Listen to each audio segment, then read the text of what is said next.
I understand the next call is a split call. I'll ring the bell at 4 minutes. The Honourable Trevor Mallard. Thank you, Mr Speaker. I'm a person who knows a little bit about this area. I have been the local member for the IRL for a number of years now and have watched quite a lot of innovation come out of there, worked closely with Victoria University, Chambers of Commerce, Business New Zealand in this general area. I just want to ask a pretty fundamental question for the Select Committee to consider, and that is this legislation all puff, or is it actually necessary?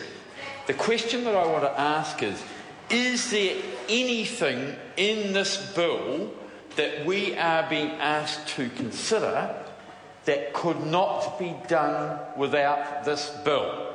And if that is the case, I'd be interested to know what it is, and we should talk about that, because, frankly, everything that's being done in this bill should be able to be done across the CRIs and across the universities anyway. There's nothing that special about the arrangements here. It seems to me that much of what is being done here is administrative arrangement, all of which can be done within the general organisation of government at the whims of ministers anyway, so there is not a good reason for this. Mr Speaker, I just get the feeling what we have here is a bit of paper that's going to take up hours and hours and hours of parliamentary time in order to make Stephen Joyce look slightly better. In order to make Stephen Joyce look slightly better. Well, what I want to know, Mr Speaker, from the next government speaker is one thing, or if they're really innovative, two things that can be done under this legislation that can't already be done today. Because, Mr Speaker, I have it. Now, of course we support science. Of course we support innovation. We'll have a few battles of people down in Christchurch with some of their stuff, and I'm told there's a university in Auckland that thinks it's pretty innovative. But, Mr Speaker, you can wander along Jackson Street in Petone and find 20 or 30 upstairs software companies employing between 1 and 50 people, and all of them are doing interesting stuff. Most of them are doing export. Just about all of them are really anxious about the bill that we discussed yesterday and maybe discussing again next week.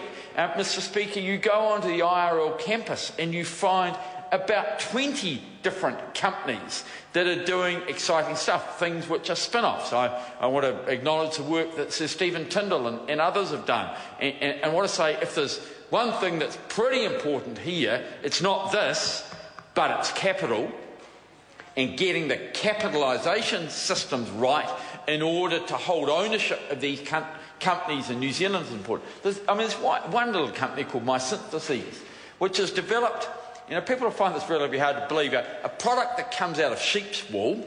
Colin King knows a bit about this, but this product goes into wounds. Now, these might be wounds that have been caused in war, and the US military are really interested in this. It might be stuff that is caused by operations. People have had major sections or disease of their bodies taken out. This gunk goes into their body, their skin goes around it, and the body absorbs it and converts it back into flesh. It's sort of like the reverse of flesh eating. It's flesh. The flesh eats it and creates new flesh. It's a New Zealand invention, the work on it done in Lower Hutt. Mr Speaker, you can go 50 yards away from there to a little place next to the Coal Research Institute, and you can find people who have the next metal product, stuff that goes into titanium, into aluminium, to make it stronger and more flexible. Take the weight of aluminium maybe down to about 40% of its current weight, to stretch titanium out and to make... And do you know what it's made of, Mr Speaker? It's made of coal and sand. It's made of coal and sand from New Zealand beaches. Mr Speaker. It is. The second biggest coal miner in New Zealand actually owns it. The second biggest coal miner actually owns this product and this process. The point that I'm making, Mr Speaker, is that we need more support to get the innovations, to get the science, to get it commercialised and to hold on to it in New Zealand. There is nothing in this bill that will do that. I call Stephen Browning.